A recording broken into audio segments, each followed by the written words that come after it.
കഥ പറയട്ടെ. കഥ പറയാൻ പോവാട്ടോ. പതിവ് പോണ ഡംബടം ബണ്ടം ബടം ബണ്ടം ബടം ബണ്ട ഡംബടം ബണ്ടടണ്ടടം ബണ്ടം ബടം ബണ്ട. പതിവ് പോണ കുൽസുതാത്തൊക്കെ അന്ന് നേരം വെളുത്തിട്ടോ. കുട്ടികളെയും കെട്ടിയോനെയും ഒക്കെ ജോലിക്കും സ്കൂളിലൊക്കെ പറഞ്ഞയക്കാനുള്ള തിരക്കിലാണ്. ഭക്ഷണമൊക്കെ ആക്കി വെച്ചിട്ട് അവരാരെയും ഭക്ഷണം കഴിക്കാതെ കണ്ടപ്പോൾ കുൽസുതാത്ത എല്ലാവരെയും തിരഞ്ഞിറങ്ങി. നോക്കുമ്പോൾ എല്ലാ ബാത്റൂമുകളുടെ ഡോറും അടഞ്ഞു കിടക്കുകയാണ്. അപ്പോൾ കുൽസുതാത്ത മകനെ വിളിച്ചു, ഇറങ്ങി വാടാ ഇങ്ങോട്ടേക്ക്, സ്കൂൾ ടൈം കഴിയുന്ന വരെ അതിൻ്റെ ഉള്ളിൽ ഇരുന്ന് നേരം പോക്കാൻ വേണ്ടിയിട്ട്. മഞ്ഞക്കിളിയുടെ മൂളിപ്പാട്ടുണ്ടോ അല്ലേ? ഈ ഇപ്പം കാണാടാ മഞ്ഞക്കിളീനെ. ജനിച്ച അന്നൂട്ടിയുടെ ഈ മഞ്ഞക്കിളീനല്ലേ കാണുന്നത്? ആയുർവേദ മരുന്ന് കഴിച്ചു നോക്കുക. അപ്പോൾ അതൊക്കെ പാടെ കറുത്ത കിളിയാക്കും. മര്യാദക്ക് ഇവിടെ ഇറങ്ങി വന്നിട്ടോ യൂണിഫോം ഇട്ടോ ഒരുങ്ങിക്കോ എന്ന് കുൽസുതാത്ത ദേഷ്യത്തോടു കൂടി പറഞ്ഞു. പിന്നെ കെട്ടിയോനെ കാണുന്നില്ല, മറ്റേ മക്കളെയും കാണുന്നില്ല. കുൽസുതാത്ത തെരഞ്ഞു പോയി. അപ്പോൾ അടുത്ത ബാത്റൂമിൽ നോക്കിയപ്പോൾ കെട്ടിയോൻ അവിടെയുണ്ട്.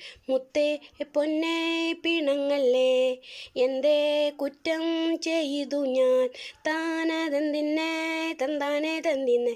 ഇങ്ങോട്ട് ഇറങ്ങി വരി മനുഷ്യ. മുത്തേ പൊന്നെ ഒന്നും ചോദിക്കൊന്നും വേണ്ട, നിങ്ങൾ തെറ്റ് ചെയ്തുക്കണു. നിങ്ങളോട് ഞാൻ ഇന്നലെ അരി വറുത്തത് തിന്നുമ്പോഴേ പറഞ്ഞില്ലേ വയറുറക്കുമെന്ന്. ഇനി വേഗം വരി, ജോലിൻ്റെ ടൈം കഴിഞ്ഞ് അവിടെ കയറാൻ പറ്റില്ല. ഇങ്ങോട്ട് ഇറങ്ങി വരി മനുഷ്യ എന്ന് പറഞ്ഞ് ബഹളങ്ങളെല്ലാം ഉണ്ടാക്കി കുൽസുതാത്ത കുട്ടികളെയും കെട്ടിയവനെയും എല്ലാം പുറത്തേക്ക് അയച്ചു. പിന്നെ കുൽസുതാത്തക്ക് ഒരുപാട് ഫ്രണ്ട്സ് ഉണ്ട്.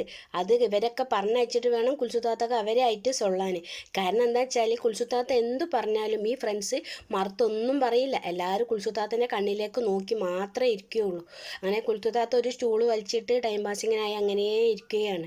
പെട്ടെന്ന് കുൽസുതാത്തൻ്റെ ഫ്രണ്ട്സ് ആരൊക്കെയാണെന്ന് അറിയണ്ടേ? ചെമ്പോത്ത്, പരുന്ത്, പിന്നെ വലിയ ഒരുപാട് പ്രായമായ ഒരു തള്ളപ്പൂച്ച, അങ്ങനെ കുറേ ആളുണ്ട്. കുറേ കാക്കകൾ, കുറേ നായ്കൾ എല്ലാം ഉണ്ട് കുൽസുതാത്തക്ക്. ഇവരൊക്കെയോട് കുൽസുതാത്ത പലതും സംസാരിക്കും. കാലിന് വയ്യാത്തതും കൈക്ക് വയ്യാത്തതും കുൽസുതാത്തൻ്റെ ആയിട്ടുള്ള എല്ലാം അവരെല്ലാവരും കണ്ണിലേക്ക് നോക്കിയിരിക്കും. അവർക്ക് ആകെ ആവശ്യം തലേന്ന് പഴകിയ ഭക്ഷണങ്ങൾ എല്ലാവർക്കും വേണ്ടിയതും കുൽസുതാത്ത മാറ്റി വെച്ചിട്ടുണ്ടാവും. കാക്കയ്ക്കും പിന്നെ ഇവർക്ക് പറ്റിയത്, പിന്നെ മറ്റുള്ള വേസ്റ്റ്, നായി ചെമ്പോത്ത് ഇവർക്ക് വെള്ളം, അങ്ങനെ എല്ലാവർക്കും ഉള്ള ഫുഡ് കുൽസുതാത്ത മാറ്റി വെച്ചിട്ടുണ്ടാവും. അങ്ങനെ പെട്ടെന്ന് കുൽസുതാത്ത സ്റ്റൂളിൽ ഇങ്ങനെ ഇവരോടൊക്കെ സംസാരിച്ചിരിക്കുമ്പോൾ പെട്ടെന്നാണ് വലിയൊരു സർപ്പം ഏഞ്ഞു വന്ന് കുൽസുതാത്തൻ്റെ നേരെ പത്തി വിടർത്തി നിന്നത്. കുൽസുതാത്ത ആകെ ഭയപ്പെട്ടു. കുൽസുതാത്ത ഈ മിണ്ടാപ്രാണികൾക്കൊക്കെ ഭക്ഷണം കൊടുക്കുന്നതുകൊണ്ട് അയൽവാസികൾക്കൊക്കെ ചെറിയൊരു മുറുമുറുപ്പുണ്ട്. മുഖത്ത് നോക്കി പറഞ്ഞിട്ടില്ല, അവിടെ ഇവിടെ എല്ലാം പറയും. ഈ കുൽസുള്ളതുകൊണ്ടാണ് ഈ മിണ്ടാപ്രാണികളൊന്നും ഇവിടെ വിട്ടു പോവാത്തതെന്ന് പറയാറുണ്ടെങ്കിലും കുൽസുതാത്ത അതൊന്നും ചെവി കൊടുക്കാറില്ല. അങ്ങനെ പെട്ടെന്ന് സർപ്പം വന്നപ്പോൾ കുൽസുതാത്ത ഉറക്കനെ കരഞ്ഞു. ആരെങ്കിലും ഓടി വരണേ, രക്ഷിക്കണേ എന്ന് കുൽസുതാത്ത അലമുറട്ട് കരഞ്ഞിട്ട് ആരും കേട്ടില്ല.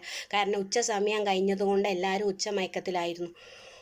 പെട്ടെന്ന് കുൽസുതാത്തൻ്റെ നിലവിളി കേട്ടപ്പോൾ ഈ പ്രായം ചെന്ന പൂച്ചക്ക് എന്തോ തോന്നി. പൂച്ച ഓടി വരികയും പത്തി വിടർത്തി നിൽക്കുന്ന സർപ്പത്തിൻ്റെ പത്തിക്ക് അടിച്ചടിച്ച് അതിനെ പുറത്തേക്കാക്കുകയും പിന്നെ ചെമ്പോത്ത് പറന്നു വരികയും ചെമ്പോത്തും പരുന്തും എല്ലാവരും പാടെ കൂടിയിട്ട് ആ സർപ്പത്തെ 3 കഷ്ണമാക്കി വിഴുങ്ങുകയും ചെയ്തു.